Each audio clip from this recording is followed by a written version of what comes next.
Hello guys, welcome to another video in my channel. अभी हम जिस मैच के बारे में बात करने वाले हैं वो है आज का काउंटी चैंपियनशिप का मैच, जो कि होने जा रहा है सॉमरसेट और मिडलसेक्स के बीच में। तो ये मैच होने जा रहा था कूपर एसोसिएशन काउंटी ग्राउंड में, जो कि है टॉन्टन में, जो कि सॉमरसेट का घर है। आपको अगर याद हो तो इस सीजन का जो पहला काउंटी मैच डे था वहाँ पे इन दोनों टीमों के बीच में मैच हो चुका है, जो कि ड्रीम 11 ने लिस्ट भी करा हुआ था। तो मेजॉरिटी ऑफ द चीज़ें जो इन दोनों टीमों के बारे में बताने के लिए था वो हमने उस वीडियो में बता दिया था, ठीक है। तो यहाँ पे वो सब चीज़ें तो ऑफकोर्स मैं रिपीट करने वाला हूँ नहीं, क्योंकि 3 ही मैच हुए हैं अभी तक। और आई होप आप सभी को काफ़ी हद तक याद ही होगा कि क्या मैंने बताया हुआ था इन दोनों टीमों के बारे में। लेकिन उस पहले मैच के बाद कुछ चीज़ें बदली हैं। ये ग्राउंड बदल गया है, कुछ नए प्लेयर्स का भी इंक्लूजन हुआ है और कुछ यूनिक ऑब्जर्वेशंस हैं, जैसे कि मैं हमेशा ही रखता हूँ। वो सब हम इस वीडियो में बातें करेंगे। कौन कौन से ऐसे प्लेयर्स हैं जिनका सिलेक्शन परसेंटेज काफ़ी ज़्यादा है, लेकिन हो सकता है कि आप उनके ऊपर रिस्क ले सकें उन प्लेयर्स के बदले में जिनको शायद ही लोग स्मॉल लीग में देखना चाहेंगे, ठीक है। तो स्टार्ट करते हैं इस मैच की एनालिसिस। मैं ज़्यादा बातें नहीं करूंगा। वेदर क्लियर ही है, बीच में एक दो घंटे की बारिश हो भी सकती है। मतलब डे 1 में मैं बातें कर रहा हूँ, आगे जाके चेंज हो सकता है वेदर। अभी के लिए तो क्लियर ही दिख रहा है मेजोरिटी ऑफ द टाइम्स।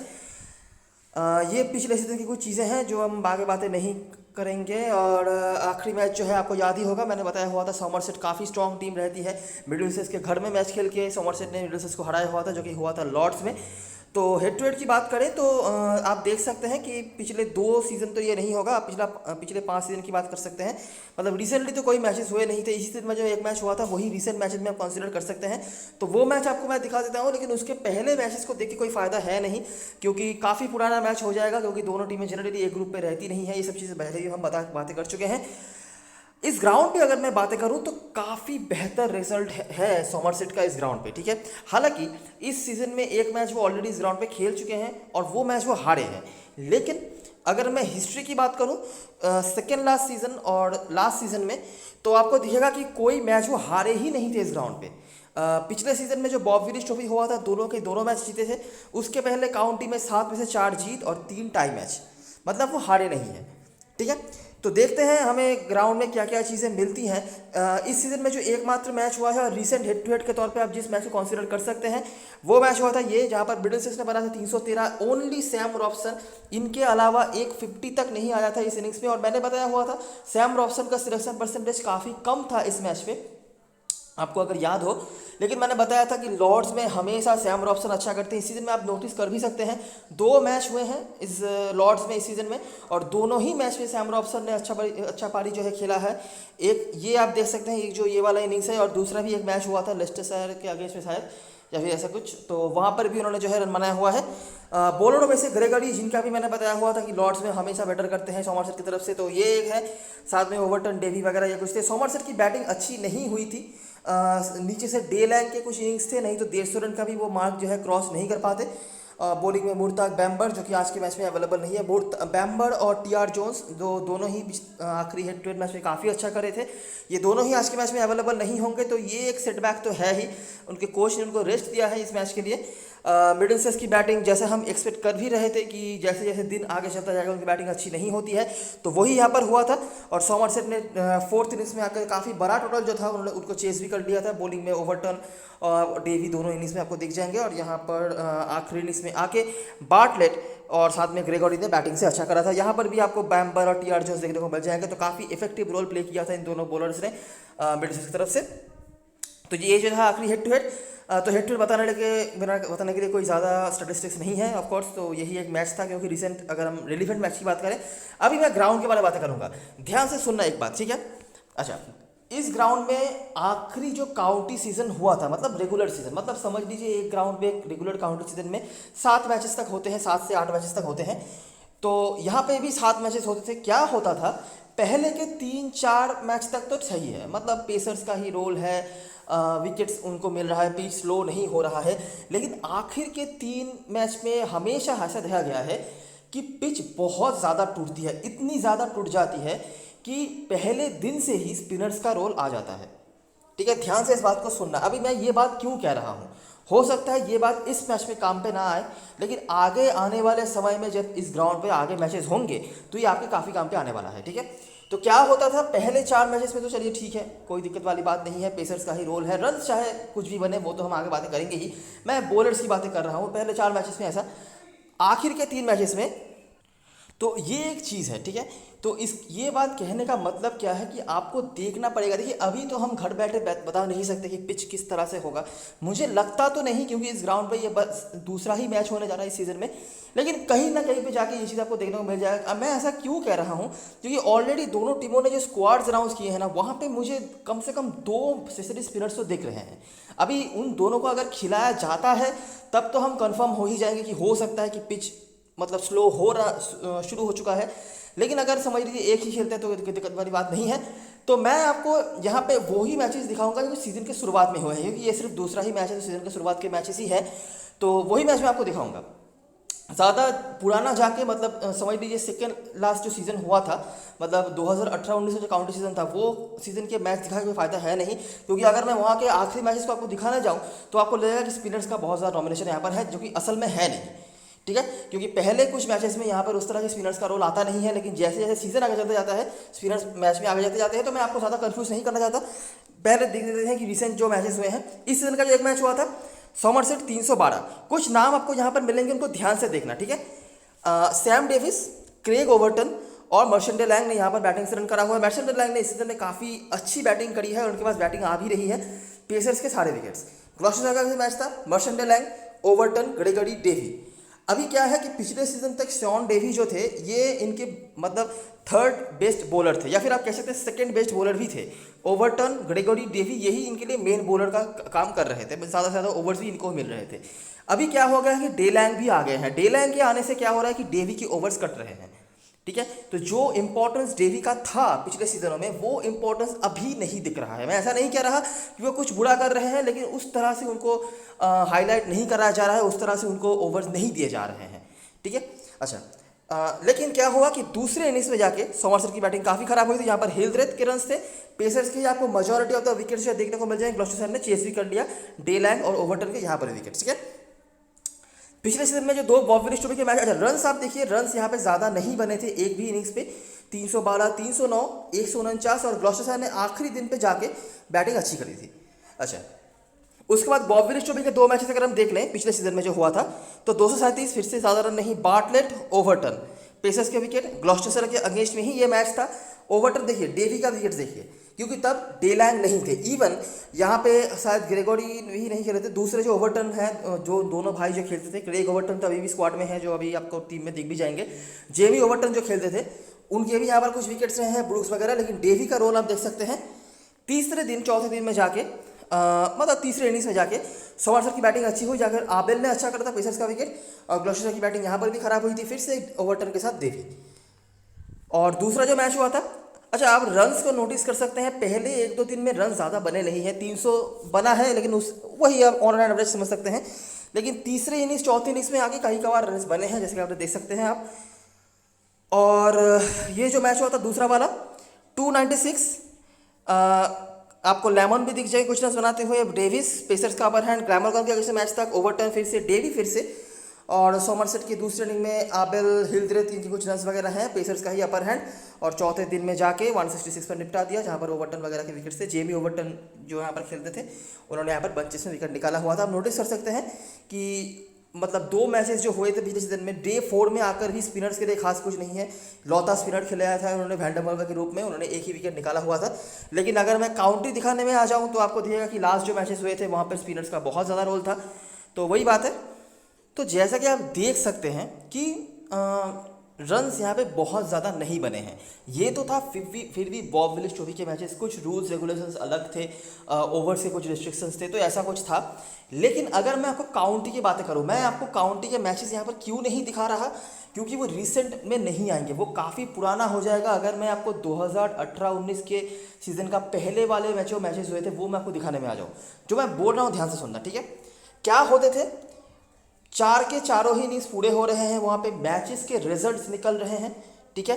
और तीसरा इनिंग्स जो टीम बैटिंग कर रही है, मतलब जो टीम समझ लीजिए पहले इनिंग्स में बैटिंग कर रही है या तीसरे इनिंग्स में बैटिंग कर रही है, वो team majority of the time जीत रही है, क्योंकि जीतने वाली टीम को रनों से जीतना पड़ रहा है। मतलब आप समझ सकते हैं कि तीसरे इनिंग्स में समझ लीजिए कोई भी टीम बैटिंग करने के बाद उन्होंने चौथे इनिंग्स वाली टीम को समझ लीजिए 200 रन का टारगेट दिया, लेकिन वो 200 रन चेज हो नहीं रहे हैं, ठीक है। कुछ मैचेस यहाँ पर ड्रॉ भी हुए थे, जो मैंने आपको ऊपर दिखाया, शायद 3 या 4 मैचेस, वहाँ पर भी मतलब बहुत ज़्यादा दिक्कत में आने के बाद चौथे इनिंग्स वाली टीम ने लड़ाई करके 1 पॉइंट निकाला, मतलब ड्रॉ निकाला, हारे नहीं। मतलब समझ लीजिए 8 विकेट गिरे या 7 विकेट गिरे या 9 विकेट गिरे, लेकिन जो चीज़ बताने लायक है, आप एक्सपेक्ट कर सकते हैं कि इस ग्राउंड पे 40 के 40 विकेट गिरने चाहिए। ठीक है, अगर हार्डली बहुत मुश्किल से अगर सामने वाली टीम जो चौथे इनिंग से बैटिंग कर रही है वो बहुत ज़्यादा फाइट बैक करे तो हो सकता है कि 40 विकेट ना गिरे, लेकिन 35 से 40 ये रेंज आप पकड़ के चलो। तो जो आपको दिख रहा है यहाँ पे कि बॉलर्स या बॉलिंग ऑलराउंडर्स या ऐसे बॉलर्स जो आपके लिए बैटिंग भी कर सकते हैं, ऐसे प्लेयर्स आपके लिए बहुत इंपॉर्टेंट होने वाले हैं, जो हमें ग्राउंड से समझ आ रहा है, क्योंकि विकेट्स तो गिर ही रहे हैं, साथ में रन्स यहाँ पर मैंने एक भी इनिंग्स में 400 तक भी बनते हुए नहीं देखा। और आपको पता ही होगा कि 4 डे मैचेस 5 डे मैचेस में 400-500 रन तो बन ही जाते हैं। मतलब 7-8 मैचेस में अगर आप समझ लीजिए 4 इनिंग्स पर मैच है तो समझ लीजिए 28 या 32 इनिंग्स होते हैं, तो उनमें से एक आध 400-500 रन तो बनने ही चाहिए। लेकिन जितना मैंने ऑब्जर्व करा है, एक भी इनिंग्स में ऐसा मैंने होते हुए नहीं देखा है। ठीक है, 250 300 मैक्सिमम, वो भी पहले 1-2 दिन में ऐसा हो रहा है। कुछ इनिंग्स में हो सकता है किसी एक आध बड़ा कोई परफॉर्मर आ जाए सामने, तो हो सकता है बेटर बैटिंग हो जाए, लेकिन उस तरह से भी नहीं कि आप 400 450 या 500 रन की कुछ इनिंग्स यहाँ पर उम्मीद रख सकते हैं। ठीक है, एक आध बड़ा इनिंग्स आ ही सकता है, वो कोई बड़ी बात नहीं है। अगर हम ग्राउंड में परफॉर्मेंस की बात करें, अगर हम इंडिविजुअल परफॉर्मर्स की बात करें तो बैटिंग में, अच्छा मैं 2 नाम आपको इसीलिए दिखा रहा हूँ कि ऑन एन एवरेज अगर हम एग्रीगेट की बात करें तो इन दोनों का नाम आ जाता है, जैसे जो है टॉम आबल और जेम्स हिल्ड्रेथ। इनमें से आबल का ऑफकोर्स परफॉर्मेंस बेटर है और काफ़ी कंसिस्टेंट है, अगर मैं सही बताऊँ तो। मतलब आप अगर शायद ये देख रहे होंगे कि ओनली 650 प्लस स्कोर है 18 इनिंग्स में, लेकिन काफ़ी कंसिस्टेंट है। हर मैच पे ही कम से कम एक आध इनिंग्स तो ऐसा इनका आता ही है जहाँ पर 30 35 40 स्कोर वो बनाते ही रहते हैं, और काफ़ी मतलब रेगुलरली स्कोर यहाँ पे करते रहते हैं। और कभी कभार वो ओपनिंग भी कर चुके हैं जहाँ पर उनका परफॉर्मेंस उतना अच्छा नहीं था, मिडिल ऑर्डर में मेजॉरिटी ऑफ द टाइम्स वो खेले हैं और रन भी वहाँ पर बनाए हैं, और बीच बीच में बॉलिंग भी कर सकते हैं। लेकिन जो बताने लायक है कि बैटिंग से यहाँ पर उनका परफॉर्मेंस है, और हिल्ड्रेथ के भी हैं, उतना ज़्यादा नहीं, लेकिन चलो है, कुछ ना कुछ इनिंग्स में कहीं ना कहीं पे उन्होंने भी कुछ करा हुआ है। बॉलिंग पे मैं ज़्यादा यहाँ पर नहीं दिखाता हूँ काउंटी मैचेस में, क्योंकि आपको पता ही होगा कि मतलब जो 2-3 मेन बॉलर्स होते हैं उनको ही सारे ओवर्स मिलते हैं और वही विकेट्स निकालते हैं। जैसे अभी अगर आप सॉमरसेट की टीम में देखेंगे तो क्रेग ओवरटन तो है ही, साथ में लुइस ग्रेगोरी, और जैसे मैंने अभी बताया कि डे लैंग के आने के बाद day Lang 3rd main pacer हो चुके हैं डेवी के जगह पर।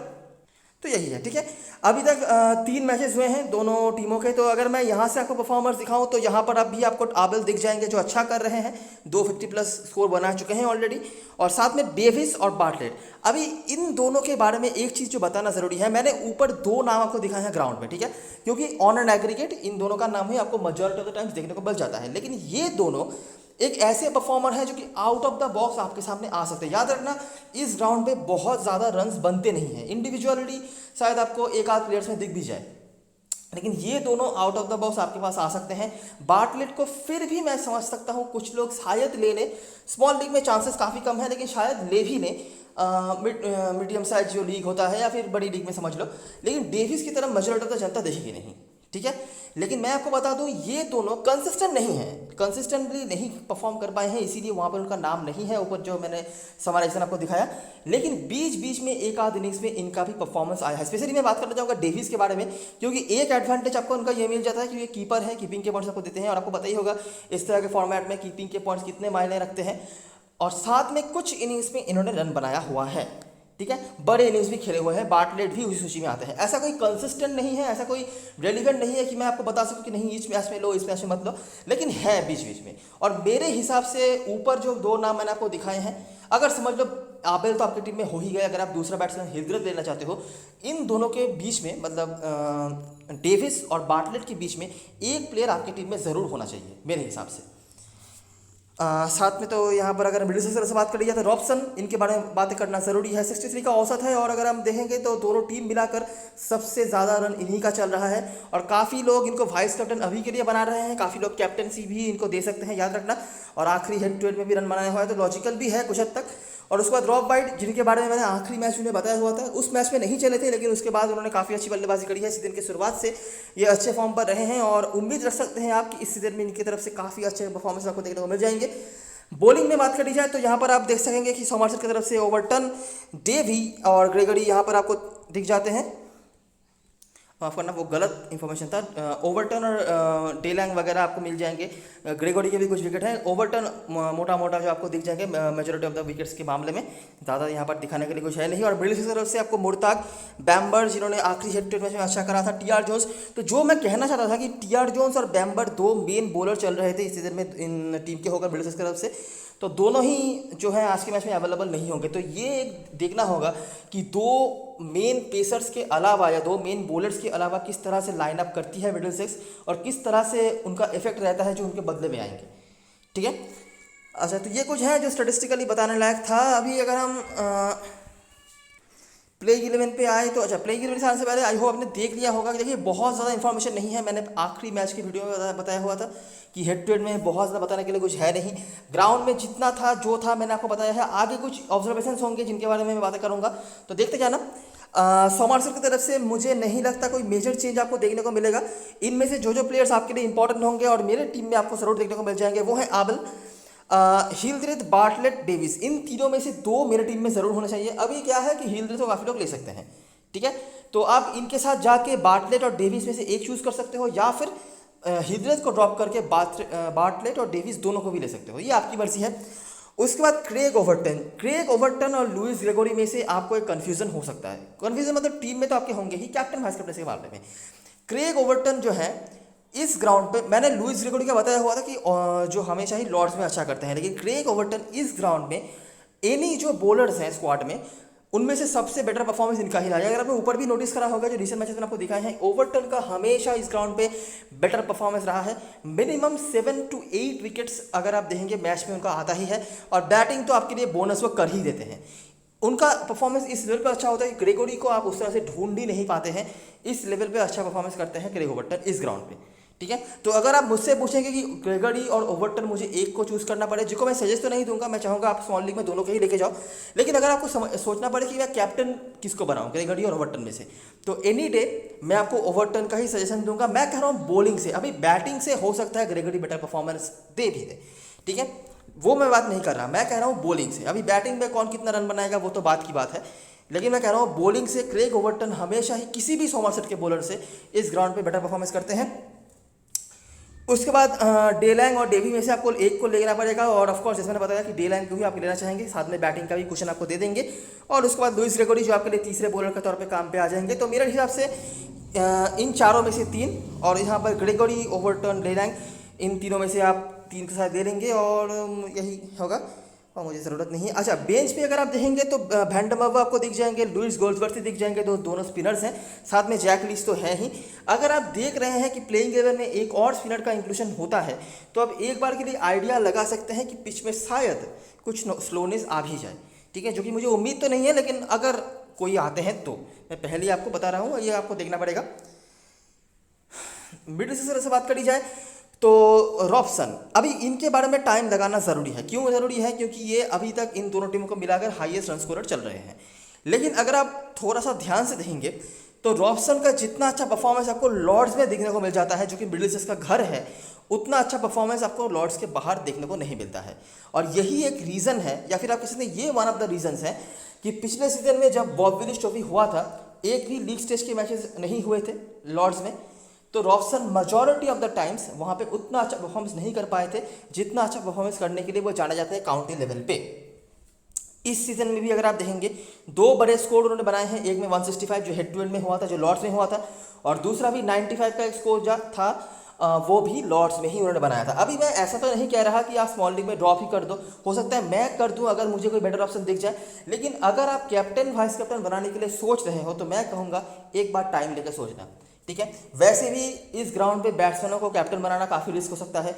और दूसरी बड़ी बात यह है मिडिलसेक्स की बैटिंग, ठीक है, जो वन ऑफ द वीकेस्ट मानी जाती है काउंटी सर्किट में। उसके बाद आपको दिख जाएंगे मैक्स होल्डन और निक गबिन्स और हैंड्सकॉम जो आए हैं इनकी टीम में, ऑस्ट्रेलियन प्लेयर है, आपको पता ही होगा, ऑस्ट्रेलियन डोमेस्टिक सर्किट में हमने इनके बारे में काफ़ी बातें करी हैं। पहले मैच में उतना खास तो कुछ कर नहीं पाए हैं, लेकिन काफ़ी बड़े प्लेयर हैं, काफ़ी एक्सपीरियंस कैंपेनर हैं, और इसीलिए उनको कैप्टन भी बना दिया गया है टीम का। बाकी इससे ज़्यादा मैं कुछ कह नहीं सकता, क्योंकि ऑफकोर्स इनके बारे में रेलिवेंट कुछ इन्फॉर्मेशन तो मेरे पास है नहीं, तो वही बात है। उसके बाद सिम्पसन जो काफ़ी डिपेंडेबल हैं और अभी तक तो खास कुछ करा नहीं है, लेकिन ऑफकोर्स ये लेने वाले प्लेयर्स में से हैं, कीपर सेक्शन में आपको मिल जाएंगे।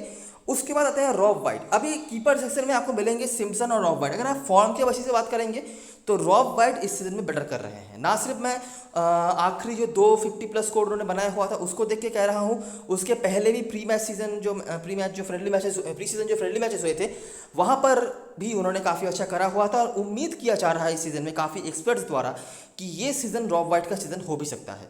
ठीक है, तो ये एक सिलेक्शन आपको करना पड़ेगा, रॉब वाइट या सिम्पसन में से कोई एक। सिम्पसन आपको कीपिंग के पॉइंट्स देंगे और डिपेंडेबल एक्सपीरियंस सब कुछ इनका ज़्यादा है, लेकिन फॉर्म थोड़ा ज़्यादा इस सीजन में अच्छा चल रहा है रॉब वाइट का। उसके बाद ल्यूक हॉलमन जो left arm leg spin bowler है, पिछले सीजन में काफ़ी अच्छा फाइंड इनके तौर पे किया था टीम ने।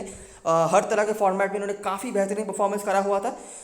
उसके बाद मुर्ताक जिनको आपको टीम में रखना ही पड़ेगा और कोई चॉइस भी आपके पास नहीं है। साथ में फिन, हेल्म और यहाँ पे एंडरसन जो होंगे, ये तीन इनके लिए पेस बैटरी को संभालेंगे। और साथ में मुझे लगता है और कोई ज़्यादा ऑप्शन नहीं है। ये रॉबसन होल्डन ये कुछ हद तक स्पिन का जो है काम कर सकते हैं। बेंच पे इनके पास ब्लेक कूलन है, इन्होंने भी एक स्पेशल स्पिनर रखा हुआ है थियान वालाविता के रूप में, तो देखना पड़ेगा टीम इनको खिलाती है या नहीं। बाकी ये इनके पेस एड्रेस होंगे। अगर मैं सही बताऊं तो अभी तक तो जो पेस अटैक चल रहा था ब्लेजर्स का काफ़ी अच्छा कर रही थी टीम, लेकिन अभी जो है मतलब टॉम हेल्म जिनको एक मैच खिलाने के बाद खिलाया नहीं गया था, स्टीवन फिन, मुझे थोड़ा सा डाउट है कि कितना अच्छा वो कर पाएंगे इस लेवल के फॉर्मेट में। ठीक है, बाकी मुर्ताक तो है he ever reliable ever dependent, तो देखना पड़ेगा। कैप्टन मास्करन चॉइस की बात करें तो समरसेट के होकर क्रेग ओवर्टन और ग्रेगोरी, इन दोनों में से लोग जा सकते हैं, या फिर बैंटन को भी काफ़ी लोग बना सकते हैं उनके नाम के ऊपर डिपेंड करके। फॉर्म में तो कतई नहीं है, ये मैं आपको बता दूं। लेकिन एक चीज़ याद रखना, मिडिल की तरफ से ट्रायड एंड ट्रस्टेड वाले दो मेन पेसर्स इस मैच में नहीं खेलेंगे, तो हो भी सकता है कि सोमरसेट के जो बैट्समैन होंगे उनमें से किसी के पास एक बड़ा स्कोर करने का अपॉर्चुनिटी आ जाए, चांसेस हैं। लेकिन क्योंकि इस ग्राउंड पे बहुत ज़्यादा रन्स तो मैंने बनते हुए नहीं देखे हैं, तो इसीलिए मैं बहुत ज़्यादा रिलेवेंट आपको नहीं कहूँगा इन्फॉर्मेशन, लेकिन ये चीज़ आप याद मतलब पॉइंट आउट कर सकते हो बाद में जाके। और उसके बाद आबेल और रिस्क लेना है तो हिलरेट यहाँ से और बार्टलेट डेविस में से कोई एक। ब्रिटिश की तरफ से रॉबसन और हैंड्सकॉम, इन दोनों में से लोग जाएंगे। रॉबसन को काफ़ी लोग अभी वाइस कैप्टन बना रहे हैं, कैप्टन भी बना सकते हैं। हैंड्सकॉम अभी तक तो सक्सेसफुल नहीं हुए हैं, लेकिन नाम बड़ा है इनका, तो इनके साथ भी लोग जा ही सकते हैं, ये मुझे बताने की ज़रूरत नहीं है। रिस्क लेना है तो सिम्पसन यहाँ से, गबिन्स यहाँ से और होल्डन, जिनको लोग भूल रहे हैं। अभी तक तो खास कुछ परफॉर्मेंस इनका रहा नहीं है, लेकिन इस तरह के फॉर्मेट में अच्छा करते हैं, बड़ी लीग में आप ट्राई कर सकते हो। और रॉब वाइट, मुर्ताक में से कोई एक। तो ये रही सारी चीज़ें और सारी एनालिसिस। अभी एक बार देख लेते हैं ड्रीम 11 की टीम। तो यहाँ पे मैं इस तरह का एक टीम बनाया है और जैसे कि आप देख सकते हैं as usual and as expected मैंने यहाँ पे रिस्क लिया है। कैसा रिस्क लिया है? अच्छा, रॉब वाइट को मैंने रखना पड़ा है मुझे क्रेडिट सेव करने के लिए, और कोई रीज़न नहीं है, नहीं तो मैं स्मॉल लीग में शायद लेता भी नहीं इनको। अभी बॉलर सेक्शन में क्या है कि स्टीवन फिन है मिडिल की तरफ से, आपको मिडिल की तरफ से किसी को तो लेना पड़ेगा, क्योंकि सिर्फ मुर्ताक को लेकर तो आप चल नहीं सकते, क्योंकि आप जब 40 विकेट की उम्मीद रख रहे हैं तो स्टीवन फिन यहाँ पर आपको मिल जाएंगे और हेल्म, इन दोनों में से कोई एक को आपको लेना पड़ेगा। और अगर आप इन दोनों में से किसी को नहीं लेते हैं तो डेवी का भी ऑप्शन आएगा, लेकिन मैं आपको सजेस्ट ऐसा नहीं करूँगा, क्योंकि ऑलरेडी मैंने 3 फ्रंट लाइन बॉलर्स को ले रखा है। और अगर आप 40 विकेट्स की उम्मीद रख रहे हैं, चाहे मतलब 400 रन भी कंसीड कर ले, लेकिन 40 विकेट से अगर गिर रहे हैं तो उसके बॉलर्स भी आपके पास होने चाहिए। तो मुर्ताक तो है ही, लेकिन साथ में कोई और मुझे चाहिए था, तो इसीलिए मैंने यहाँ पे फिन को लिया है। आपके पास हेल्म का भी ऑप्शन है, दोनों में से आप किसी एक को ले सकते हो।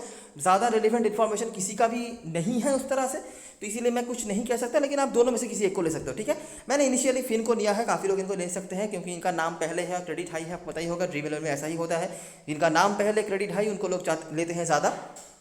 उसके बाद यहाँ पर अगर आप समझ लीजिए रॉब वाइट को नहीं लेते हैं तो आप किसको लेंगे? आपके पास 8 क्रेडिट में मिल जाएगा हॉलमन का ऑप्शन, जो कि लेग स्पिनर है, थोड़ी सी बैटिंग कर सकते हैं, या फिर लेमन बी का ऑप्शन। बैटिंग सेक्शन में यहाँ पर सिम्पसन को मैंने लिया है। आप अगर इनका रिस्क नहीं लेना चाहते हो तो आपके पास क्रेडिट बच जाएगा, उस क्रेडिट से आप यहाँ पे रॉबसन को मैं नहीं ले पा रहा हूँ। ठीक है, आप देख सकते हैं 94% सिलेक्शन है, आप हैंड्सकॉम और रॉबसन दोनों को एक साथ नहीं ले सकते, क्रेडिट आप मैनेज नहीं कर पाएंगे। ठीक है, और बाय एनी मीन्स मैं यहाँ पे ऐसे किसी बैट्समैन को लेना नहीं चाहूँगा जिनका मुझे कुछ तो नेगेटिव मिला है, और स्पेशली बैट्समैन को ही लेने के चक्कर में मैं ज़्यादा क्रेडिट खर्च भी नहीं करना चाहूँगा। मेरे पास 3 मेन बॉलर्स आ गए हैं, नहीं तो शायद मैं हैंड्सकॉम को भी नहीं लेता अगर मुझे बॉलर चलने में कोई दिक्कत होती तो। ठीक है, तो यहाँ पर मैंने हिलरेथ को रखा है। अगर आप हिलरेथ का जगह पर देखना चाहते हो तो आपको बार्टलेट मिल जाएंगे, आप इनको ले सकते हो। तब आप रॉबसन या गबिन्स में से किसी को मैनेज करके यहाँ पर रॉब वाइट को भी ले सकते हो, ऐसा भी कर सकते हो। ठीक है, ऐसा भी आप एक टीम जो है बना सकते हो। थोड़ा सा बैटिंग हैवी दिख रहा होगा, लेकिन हमारे पास मेन सारे बॉलर्स भी अवेलेबल होंगे, या फिर आप यहाँ पे रॉबसन को ड्रॉप करके हिल्ड्रेथ को ले लो और वाइट के जगह पर 8.5 क्रेडिट में आप किसी और प्लेयर को, जैसे कि मार्टिन एंडरसन को भी ले सकते हैं। मार्टिन एंडरसन आपके लिए काफ़ी काम पे आ सकता है इस मैच पर, क्योंकि वो तीसरे या चौथे पेसर के तौर पे काम करेंगे। और क्योंकि मैंने आपको बता दिया है कि 2 मेन जो बॉलर्स हैं, मेन जो पेसर्स हैं मिडिल की तरफ से, जो ट्राइड एंड ट्रस्टेड वाले थे, वो इस मैच में खेलेंगे नहीं, तो मार्टिन एंडरसन का रोल आ सकता है और थोड़ी सी बैटिंग भी कर सकते हैं। ठीक है, तो ये भी स्ट्रक्चर काफ़ी सही नज़र आ रहा है जहाँ पर मैंने सिम्पसन को ड्रॉप करा है। ठीक है, तो यही कुछ एक आध चेंज आपको करना पड़ेगा और उस हिसाब से आपके जो स्ट्रक्चर बनाने पड़ेंगे। मेरे लिए मोटा मोटा जो मेरे टीम में ज़रूर होंगे वो है आबल। डेविस को मैं शायद रख लूँगा क्योंकि 8.5 क्रेडिट में मिल रहे हैं, कीपिंग के पॉइंट में मुझे दे ही देंगे। ओवरटन, डे लैंग, मुर्ताद और शायद हिल्ड्रेथ और हैंड्सकॉम्प को मैं रखना चाहूँगा। बड़े प्लेयर हैं क्योंकि ये, और आखिरी में से फेल हुए हैं, तो कुछ करने का जो है मोटिवेशन भी इनके पास होगा ही। अच्छे फॉर्म पर रहे थे ऑस्ट्रेलियन डोमेस्टिक सर्किट में, तो इसीलिए। ठीक है, तो यही कुछ चीज़ें हैं। कैप्टन वाइस कैप्टन चॉइस की बात करूँ तो अगर मैं सेफेस्ट कैप्टन की बात करूँ तो ओवरटन मुझे दिख रहे हैं इजीली। उसके बाद आपके पास आबल का ऑप्शन है जिनके साथ आप जा सकते हो, या ग्रेगोरी अगर आप सेफ जाना चाहते हो तो। और रिस्क लेना है तो आप ट्राई कर सकते हो हैंड्सकॉम्प के साथ। बेटर फॉर्म पर थे ऑस्ट्रेलियन डोमेस्टिक सर्किट में, हालांकि पहले मैच में नहीं चल पाए थे। इंग्लिश कंडीशन से कितना मैनेज कर पाए हैं ये भी एक देखने वाली बात होगी, लेकिन बड़े प्लेयर हैं, यही बात है। और यहाँ से आपके पास डेविस और बार्टलेट में से आप बड़ी लीग में किसी को ट्राई कर सकते हो। छोटी लीग में आबल, ओवरटन और ग्रेगोरी ही मेरे पास सही ऑप्शन नजर आते हैं। ठीक है, तो ये रही सारी चीज़ें और सारी एनालिसिस। वीडियो अगर पसंद आया हो तो लाइक ज़रूर करना, सब्सक्राइब करना चैनल को। टेलीग्राम चैनल पे ज़रूर ज्वाइन हो जाना, क्योंकि लास्ट में सारी अपडेट्स वगैरह वहीं पे आती हैं। तब तक के लिए best of luck for this match and good bye for now.